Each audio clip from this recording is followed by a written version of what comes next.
Hello and welcome to another episode of the School of Thought. Today we're going to learn all about the Duke of Edinburgh's award. Today we have two amazing teachers that have helped and guided students to actually make this possible, Mr. Vincent and Miss Elsa. Mr. Vincent, can you please explain us a little bit more about Duke of Edinburgh? Sure. Well, firstly, thank you very much for having us. The Duke of Edinburgh's award is called the world's largest youth achievement award. It means that young people all around the world are doing exactly the same award. It has four sections. It has the adventurous journey, which is the hikes, the big treks that we do. There's a service section that the students have to follow, a skill and a physical recreation. If you do the gold award, there's also the residential project. So there's the bronze level, the silver level and the gold level. Each level requires a bit more time, a bit more commitment in order to complete it. As a school, we facilitate the adventurous journey part. So for the bronze, for example, they have to do an overnight hike, 2 days, 1 night, and they do it twice, one as a practice, one as the qualification. For silver, it's 3 days, 2 nights, and for gold, it's 4 days. 4 days, 3 nights. It's a bit longer. Wow, that sounds like a big amount of work, but thank you for making it possible. Now let's get on to the main sections. This is School of Thought, a video podcast by the students of the Edron Academy, the British International School in Mexico. We hope you enjoy listening as much as we enjoyed creating it. Bienvenidos. Okay, so first we would like to start and go back in time to know about your experiences and how your journey with Duke of Edinburgh started. So firstly, our first question is, when did you participate in Duke of Edinburgh? So I participated when I was a student back in the UK where I'm from. The school offered it. I thought it was right up my street because I love the outdoors, I love nature, I love going on adventures. So it was a really attractive opportunity. You don't have to do it, it's voluntary, so I chose to do it. There was a few of my friends who also wanted to do it, and it's really nice sharing that experience with some friends. I did all 3 levels. I did bronze, silver, and then went up to gold as well. And I also did it in the UK when I was at school, and I did bronze and silver. And I wanted to do it because, the same as Mr. Vincent, I loved being outside, and I'd done a lot of camping when I was younger, so I thought it was something that I would enjoy. That's amazing. Did you enjoy it in the end? Yeah, really enjoyed it. I found the expedition was really fun. I found some of the bits challenging. The sports and the volunteering outside takes up quite a lot of time in silver. And do you have any funny stories or weird stories from back when you were young doing DOV? So doing the what we call the expedition part, the adventurous journey part.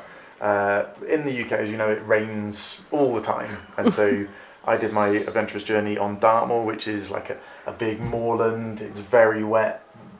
That time of year it's really rainy, so I just remember just trudging through the moor for 4 days, completely soaked, wet feet, and I had on the final night, the third night, just these terrible blisters to the point that in the morning I couldn't put my boots back on my feet. The blisters were there was one particular blister that was just too big, and I knew that I had to pop it because otherwise I wasn't going to be able to carry on. I remember heating up a needle to sterilize it, putting it into the blister, and this jet of the plasma inside the blister just shooting out. Then put a plaster over the top, put my foot into the boot, because you just have to carry on. There's no other option. The only way out is to walk out. So I just knew that was a way I needed to persevere. Would you do it again, especially as now you're a biology teacher, and would you again? There was no way of getting the foot back in the boot, so it had to be popped. How old were you? So the gold award, you can only start from 16 up, so I think I was 16 or 17 at the time. Okay, that's crazy. And do you have any funny stories? Yeah, I think it was when I was on the silver award, we were told that where we were hiking there would be wild horses, but we didn't expect to see them. But we were told that if you do get stampeded by wild horses, you have to get in a huddle all together and just stand really still because they'll go around you. And then we were just walking, and then we hear beating on the path, and we're there's wild horses coming, so we all get in a big huddle. And I think it was, maybe in my head it's more, but in my I'm imagining 200 wild horses run down the road towards us, and they're going, so we're all in a huddle in the middle, and they parted perfectly around us, we were an island in the middle, and they were running around us for like a minute, and we were just in the middle of all these wild horses, and there was like dust clouds all around us. So that was quite cool. It wasn't really a funny story, it was kind of scary. Oh, it's really scary. What experience. Yeah, That's amazing. Miss Elsa, which did you like more, the bronze or the silver experience that you had? Yeah, it was like more of a challenge with the walk. Like bronze is fun, but it's not so much of a challenge like physically. But the silver one was a much bigger challenge, and I think it was the same for the Edron children who did it as well. It was a much bigger challenge. That's amazing. What about you, Mr. Vincent? Definitely the same reason. Like the gold was the best because it's the opportunity to really show yourself what you're made of. Like you do have to dig deep. You're going to carry 4 days worth of food, all your equipment that you need for those days. It's a much bigger challenge than the bronze, and it's that opportunity to really have to dig deep. That's amazing. Do you think, as you have done all three of them, that you should do all three of them like separately, or like should you just jump to silver, or should you just like or take step? I really like doing the idea of doing all three, that sort of aesthetic idea of getting all three pieces complete. And definitely the students who've done bronze this year will be far better prepared than the students who went straight into silver this year. And if we manage to get students on gold, if students go straight into gold, it's going to be a surprise. So please take Mr. Vincent's advice and do not jump to steps in Duke of Edinburgh. Okay, now that we know a bit about the background, let's fast forward to the present. You recently did a DOP expedition with students from the school, and we want to know a bit more of how it went and what happened during the time. So, firstly, we wanted to ask, what is something that you learned from the students while you were at the expedition? So during these trips, the thing that really shone out to me was the ability the students have to persevere. You take Gerdo as a classic example. He battled through both expeditions, both silver expeditions, for 3 days, and it was obvious that you were uncomfortable throughout the whole thing. It was physically challenging, but at no point did you volunteer a complaint. I would speak to you and say, "Oh yeah, my shoulders are hurting," but I would have to ask you about it and see how you were. You never at any moment were just like, "Oh, this is hard, everything's sore." And you never complained, and it really demonstrated to me the level to which students in this school can persevere. They have the ability to do so if they're put into those situations. You had bronze and silver, right? How many students did you have in each? That's So in bronze we had 14 students, and in silver we had 10. okay. Which is quite nice. The groups have to be between 4 and 7 students. So if you had 8 students registered, you divide them into 2 groups. And those 2 groups, when they're out doing the hikes, they'd be separate groups with a teacher attached. So they'd be their own unit operating differently.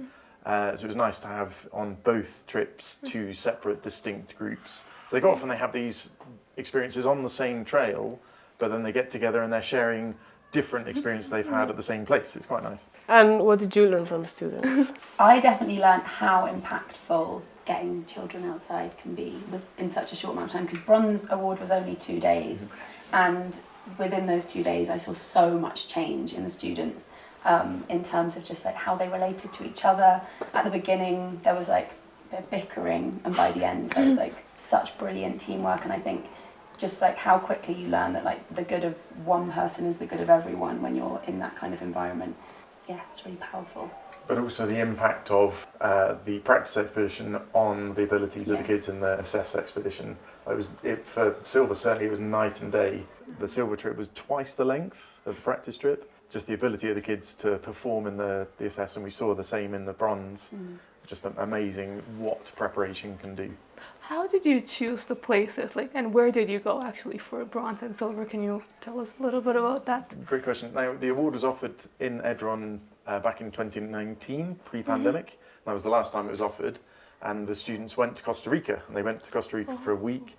And I think they did the whole expedition, the service project, the skills, I think they did everything in that week in Costa Rica, which isn't really how the award should be run. I'm new in Mexico. I've been here since August last year. I really want to explore the country, and I really want to take kids into the country as well. I coordinated the award in Peru for 8 years prior to coming to Mexico, and wanted to follow that same ethic to take kids into parts of Peru they wouldn't otherwise get to go.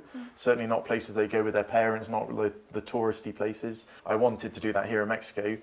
Just next to the school, 4 kilometers away, is the Desierto de los Leones National Park. It's an amazing, beautiful mixed woodland. There's over 30 species of birds up there. There's endemic species that only exist in Mexico. It's just this amazing ecosystem that we don't really go to. And so it was a wonderful opportunity to take the students there. In the middle of the national park is this sort of dilapidated villa, like a beautiful old house. It's running water. There's some flat spots to camp. There's a space inside with some beds to keep the teachers comfortable. But it's this perfect location inside a fence, so it's secure. Amazing views across the Jusco. It's just like this amazing find that isn't really used. So it's a great opportunity to take the kids up to that place. Now, for the silver trips, I quite like there to be a theme. And so one theme I thought was to finish at the ruins in Malinalco as like a target to get to. Okay. And so for 3 days we hiked towards Malinalco, down, I'm going to get the word wrong, down the Peregrinación, Yes. the old pilgrim's trail that goes through Chalma. We carried on, got to Malinalco, and it's just wonderful to have that target to finish on top of these Aztec ruins in Malinalco. And for the assessment, we ended up in Valle de Bravo after 55 kilometers. And there's you go to Valle de Bravo, you know it very well, but to arrive in Valle de Bravo after a long, intense hike is, it's a really special way of arriving in that place that otherwise you know so well. So I quite like that sort of aesthetic appeal of having a target to get to. I have a huge question. So I know many of my friends went, and I just can't wrap my head around how you managed to convince them to go. Like, what did you do to make them do this crazy journey? There were certainly some kids who arrived without too much of a clue of what they actually got themselves into. But really the big challenge was persuading the parents. Like I said, I'm new to the school, people don't know me in this community. So in order to persuade the parents that I'm capable, I know what I'm doing, trust me enough, that was the big challenge. And also to do it in Mexico was the other big challenge. I think one of the reasons why previous award at Edron was done in Costa Rica is because Costa Rica appears to be safer than Mexico.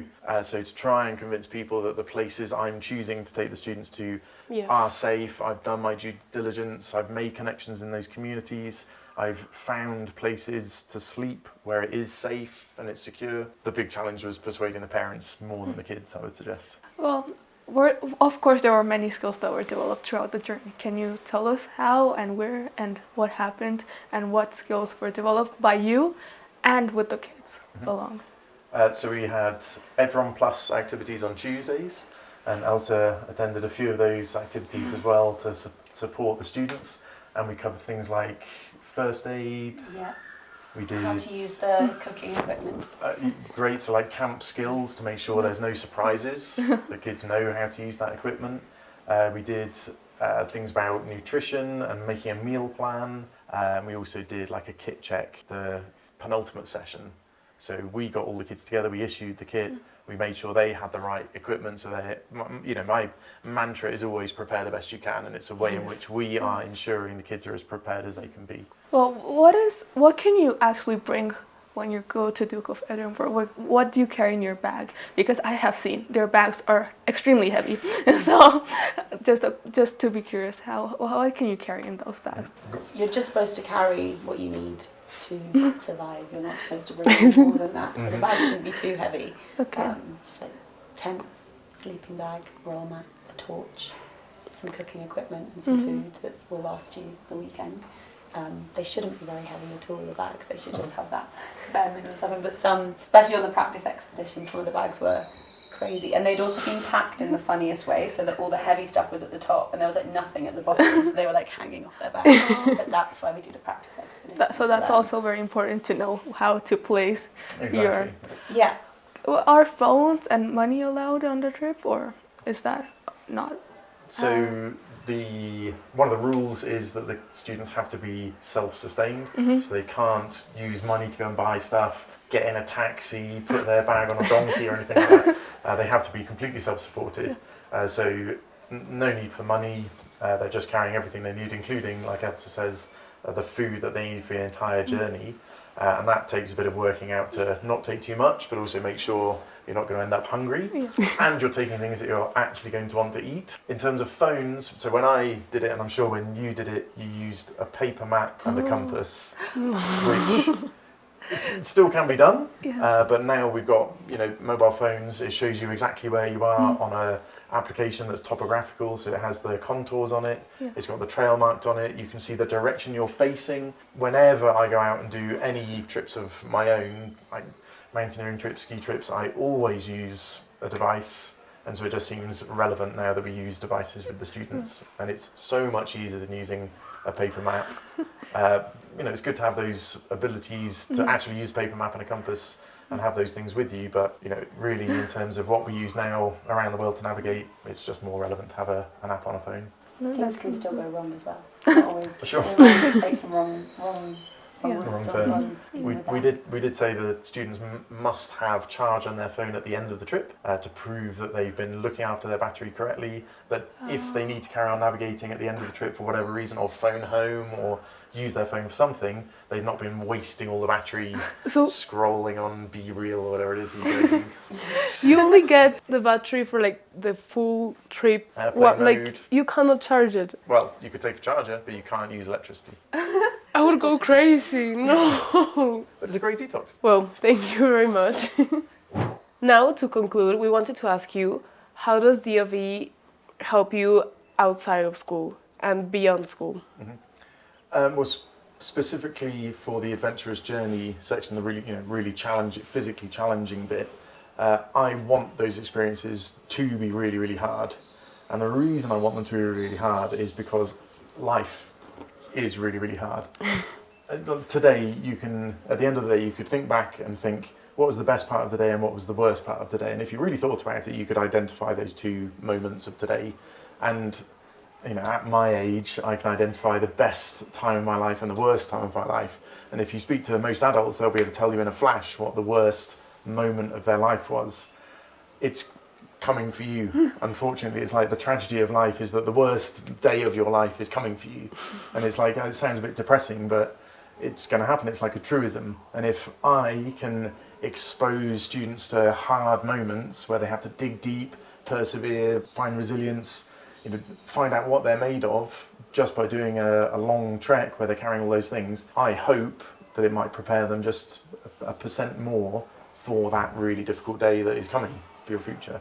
And it sounds a bit, like I say, it sounds a bit sad, but I think it's important that we put kids through challenging situations just as preparation. Do you think it helps younger generation handle what's coming? Like, for example, we have so many situations where we never know what's going to happen, especially us living in Mexico. We could have an earthquake and then have no place to live. So do you think there's Duke of Edinburgh helps us educate ourselves accordingly, both because there are 4 sections, as you have mentioned before.